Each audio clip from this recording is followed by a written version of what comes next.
ये आदमी भूख मिटाने के लिए मछली पकड़ता है, लेकिन उसे मछली पकड़नी नहीं आती। वह दोबारा प्रयास करता है, लेकिन इस बार भी मछलियां भाले में नहीं फंस रही थीं। इसके बावजूद आदमी हर बार कोशिश करता जाता है। आखिरकार वह निराश हो जाता है। तभी एक बड़ी लाल रंग की मछली पानी में घूमने लगती है। उसके इर्द गिर्द घूमने से वहाँ बहुत सारी मछलियां इकट्ठा हो जाती हैं। यह देखकर वे दोनों बहुत खुश होते हैं। उनके साथ पिंकू नाम का एक लड़का भी था, जिसने पेट भरकर मछलियां खाई। इतना खाने के बाद वह ठीक से चल भी नहीं पा रहा था। इसके बाद वे लोग बड़ी लाल मछली के ऊपर सवार हो जाते हैं। यह मछली समुद्र की रानी थी। आदमी बार बार मछली से बात करने की कोशिश करता है और लटक कर उसके पास जाकर बताता है, हमें दाईं तरफ जाना है, क्या तुम दाईं तरफ मुड़ सकती हो? लेकिन मछली कुछ समझ नहीं पाती कि आदमी क्या कहना चाह रहा है। तभी वह लड़की मछली के पास जाती है और उसे समझाती है कि उसे किस तरह दाईं तरफ मुड़ना है। लड़की की बात मछली समझ जाती है और दाईं तरफ मुड़ जाती है। कुछ दिनों बाद मछली उन्हें उनके ठिकाने तक पहुंचा देती है। हालांकि रास्ते में मछली एक दुश्मन की नाव देख लेती है। इसे देखकर मछली को बहुत गुस्सा आ जाता है। आदमी उसे समझाने की कोशिश करता है और कहता है, लड़ाई करने से कोई फायदा नहीं। लेकिन दुश्मन मछली को देख लेता है और उस पर गोली चला देता है। इससे मछली और गोली चला देता है, जिसके बाद रानी आगबूला हो जाती है और दुश्मनों की तरफ जाने लगती है। रानी के साथ वाले उसे रोकते हैं, लेकिन वह उनकी बात नहीं सुन रही थी। दुश्मन रानी पर हमला करने का आदेश देता है, जिसके बाद सभी बंदूक और तोप से रानी पर हमला करने लगते हैं। रानी उनकी तरफ बढ़ती जा रही थी। रानी दुश्मनों के पास पहुंचकर उन्हें सबक सिखाती है और उनका पूरा जहाज बीच से तोड़ देती है। मछलियों की रानी बहुत गुस्से में थी। दुश्मन उससे डर रहे थे। तभी रानी पर कोई गोली चलाता है। रानी ने देखा कि वह गोली उसी के साथी ने चलाई थी। रानी को बहुत गुस्सा आता है और वह उसके पास जाती है। आदमी कहता है, हमसे दूर रहो, तुम एक राक्षस हो। तभी आसमान में फ्लेयर चलती है। आदमी दूरबीन से देखता है कि एक और दुश्मनों की नाव आ रही थी। रानी को भी यह बात पता चल गई थी। दुश्मनों ने रानी को देख लिया था। ये लोग उसे राक्षस बोल रहे थे। रानी दुश्मनों की तरफ जा रही थी। लड़की आदमी से रानी को रोकने को कहती है, लेकिन आदमी कहता है, उसे जाने दो, दुश्मन अपना हथियार तैयार कर रहे थे।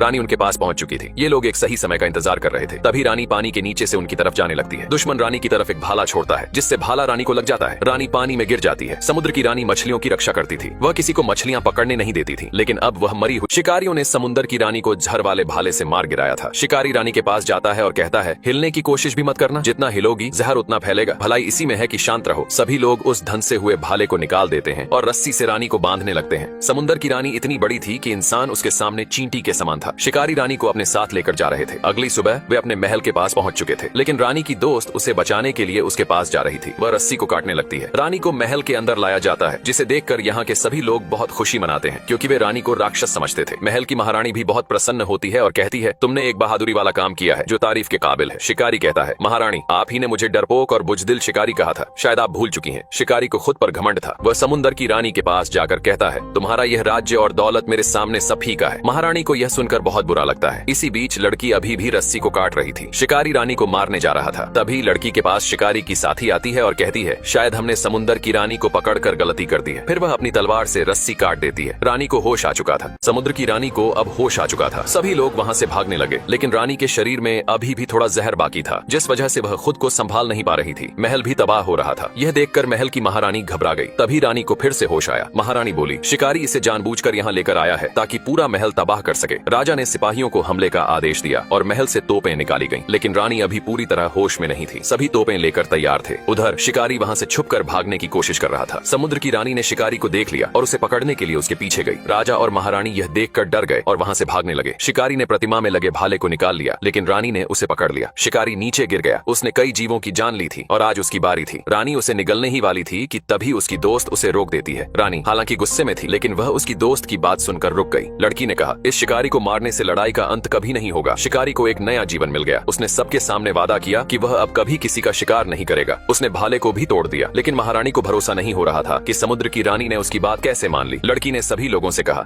ये विशाल समुद्र की रानी शिकारियों की नाव को घसीट रही थी। शिकारियों ने रानी को फंदे से बांध रखा था, जो बहुत क्रोधित थी। शिकारियों का सरदार बहुत गुस्से में था। रानी समुद्र के नीचे चली जाती है और समुद्र में गोल चक्कर लगाने लगती है। शिकारियों की नाव का संतुलन बिगड़ रहा था, लेकिन शिकारियों का सरदार गुस्से से एक भाला उठा लेता है और कसम खाता है कि समुद्र की रानी का आज आखिरी दिन होगा। रानी ने घूम घूम कर एक बड़ा सा भंवर बना दिया था, जिससे उनकी नाव भंवर के अंदर जा रही थी। भले ही रानी की जान ही क्यों न चली जाए, लेकिन शिकारियों को वह हरगिज नहीं छोड़ेगी। बचने का इनके पास एक ही रास्ता था कि रानी में बंधी रस्सी को काट दिया जाए, लेकिन शिकारियों का सरदार ये बिल्कुल भी नहीं चाहता था। वह रानी को मारना चाहता था। इनकी पूरी नाव तिरछी हो चुकी थी। एक आदमी गुहार लगाता है कि हमें रस्सी को काट देना चाहिए, नहीं तो सब मारे जाएंगे, लेकिन सरदार उसकी एक नहीं सुनता। एक लड़की ने देखा कि रानी बहुत गुस्से में थी, जिस वजह से लड़की खंजर निकालकर रस्सी को काटने लगती है। शिकारी भाला लेकर रानी के पास जाता है और कहता है, ये तेरी जिंदगी की आखिरी घड़ी है। फिर भाला मारने से पहले उसका संतुलन बिगड़ जाता है, क्योंकि लड़की रस्सी को काट रही थी। शिकारी उस लड़की को देख लेता है और मौत की सजा देने को कहता है, लेकिन लड़की उसकी एक नहीं सुनती। तभी वह दूसरे आदमी को, ये सभी समुद्र के शिकारी थे जिनका काम समुद्र के जीवों को पकड़ना था। सभी अपनी अपनी पोजीशन बनाकर तैयार थे। सामने से एक हरे रंग का बड़ा जीव उनकी तरफ आ रहा था। यह समुद्र का सबसे बड़ा जीव था। शिकारियों का सरदार जहाज को उसके सामने ले जाने का आदेश देता है। सभी अपने काम में लग जाते हैं। एक आदमी बाजा बजाता है जिससे सभी उसका मुकाबला करने के लिए तैयार हो जाते हैं। सरदार हमला करने का हुक्म देता है और सभी तोप से उस पर हमला करते हैं। इतने हमले के बावजूद भी वह जीव बिल्कुल नहीं डरता। एक शिकारी कहता है उस पर हमले का कोई असर नहीं हो रहा है। इसके बाद सभी शिकारी तीर कमान लेकर तैयार हो जाते हैं और एक साथ तीर छोड़ते हैं। तीर के वार से उस जीव को घाव महसूस होता है जिससे वह पानी के नीचे चला जाता है। तभी एक शिकारी भाला लेकर ऊपर जाता है और भाले से उस जीव पर वार करता है, लेकिन भाले का भी कोई असर नहीं होता। इसी बीच उनकी पूरी नाव हिल जाती है। शिकारियों को लगता है कि वह जीव डर कर भाग गया है, लेकिन वह उनके जहाज के नीचे छुपा होता है। अचानक वह जीव पानी से बाहर निकलता है और उनकी पूरी नाव हिला देता है। वह बड़ा जीव पूरी नाव को अपने शरीर से लपेट लेता है और अपनी 3 मुंह वाली पूंछ से शिकारियों पर हमला करता है। शिकारी उसकी पूंछ को अलग करने की कोशिश करते